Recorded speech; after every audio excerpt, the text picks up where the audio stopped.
30 years into South Africa's democracy, millions of learners still face unequal education despite their academic achievements. Last year, the Presidential Youth Employment Intervention Report revealed that by the end of the second quarter in 2024, 44.2% of people between 15 and 34 years of age remain outside of employment, education, and training.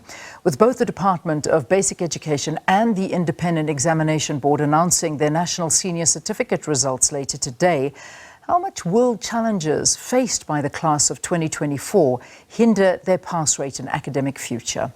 Well, to discuss this more, we are joined by Professor Ramodungoane Tabane. He is from the UNISA, the School Director of Educational Studies. It's great to have you, Professor. Thanks very much thanks so much for your time this morning. Thank you for having me, Leanne. So if we look back at the class of 2023, they of course received the highest matric pass rate. It was sitting at about, I think, 82%, 82.9%. This year's expectations, what are you expecting for the class of 2024? Thank you. Nothing huge. I think anything between 1.5 to 2%. I think that will be a good improvement. If I'm not being too optimistic. I suppose so. I mean, so in other words, you are looking for an improvement, but a slight improvement. I mean, we've got more than 90,000 learners that sat for the 24 national senior certificate exams. But the sad reality is that not all of them will be able to pursue their higher education futures.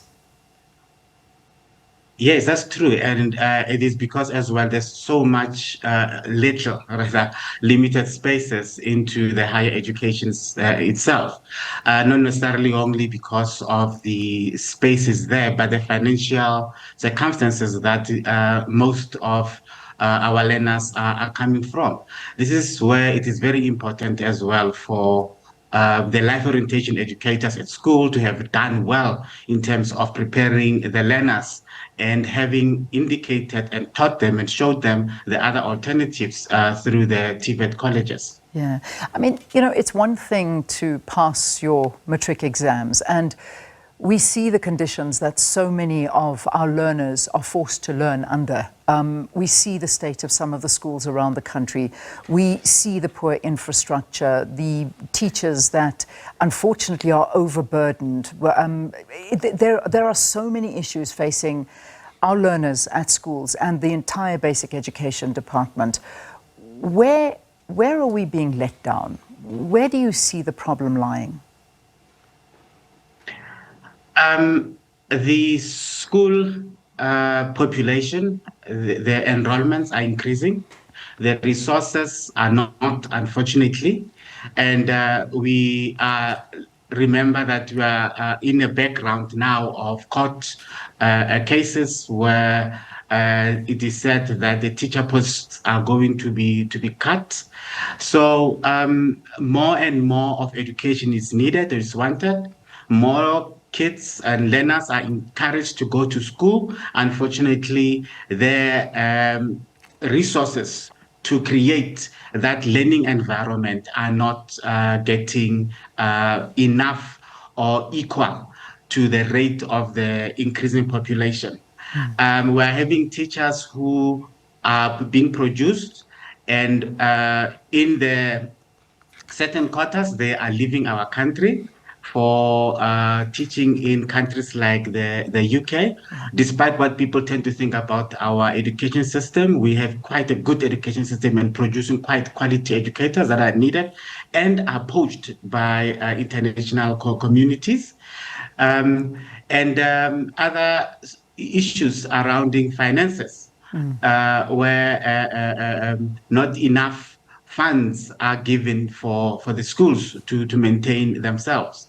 We are having an increase in no-fee paying schools as well. So all of this play a major role in creating this serious disparity, where in the other end, you are finding that the private schools are getting all the attention, the positive reviews, other than the public schools. Yeah, and the problem is, I mean, let's get back to the issue of funding, because, I mean, education takes the biggest crux of the GDP, and we get the most going into it. But I was reading a review a bit earlier, just, you know, talking about the state of education, and how they put it was that it's almost, you know, you can keep pumping more and more money into it, but it's like trying to pump up a bicycle tire with a hole in it, because the system seems to be broken. And no matter how much money you pump into it, it's not going to make it better. And that scares me. It really scares me, because this is where you're letting down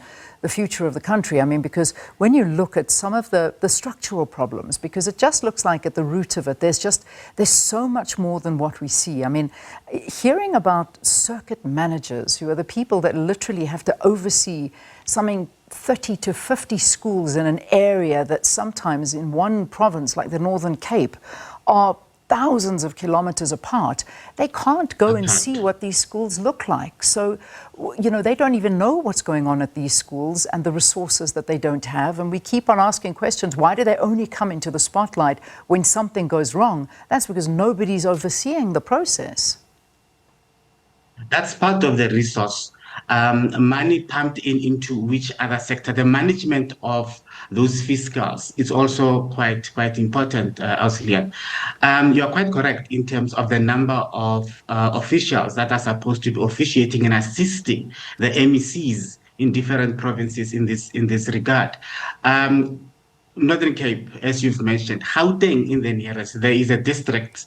Well, during my time, we used to call it Gauteng North. It's so sparse that when you go to one school, you are done for the day.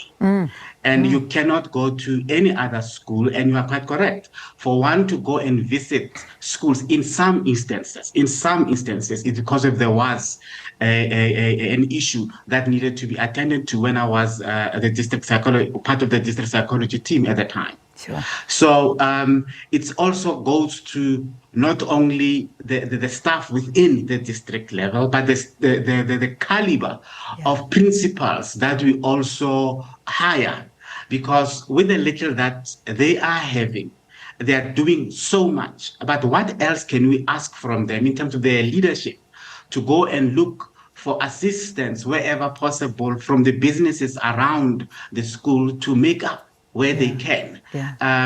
Going to institutions like the University of South Africa, ask for donations where possible. Those things are there, but it takes a certain caliber of a leader to say, but I have 20 rands, how much can I stretch it and how far can I go? And I appreciate the conditions, the hard conditions that our principals are working, and they're trying to make sure that that 20 rand is stretched as far as it can. But more can be done, I agree. Yeah, it certainly is. I'd love to dig deeper into this, but in the interest of time, we don't, unfortunately, have the time to do this. But you mentioned something interesting as well, and that's the whole issue of private schooling and you know, the public schooling system. And for the very first time, we're actually seeing the results being released on the same day. What do you make of this? I mean, talk to me about this, because there is huge discrepancies between the two, as you did say. They get all the attention, and you know, this is something that we see all the time. But today is one of the first times they're being released at the same time. It's a welcome position. It's a clear government directive to indicate that we are all equal. It addresses that a psychological positioning, that one is better than the other, the one that is advertised or the one that is announced first is the one that should be looked for first. So that addresses that psychology. It says to the parent, there is none that is better than the other.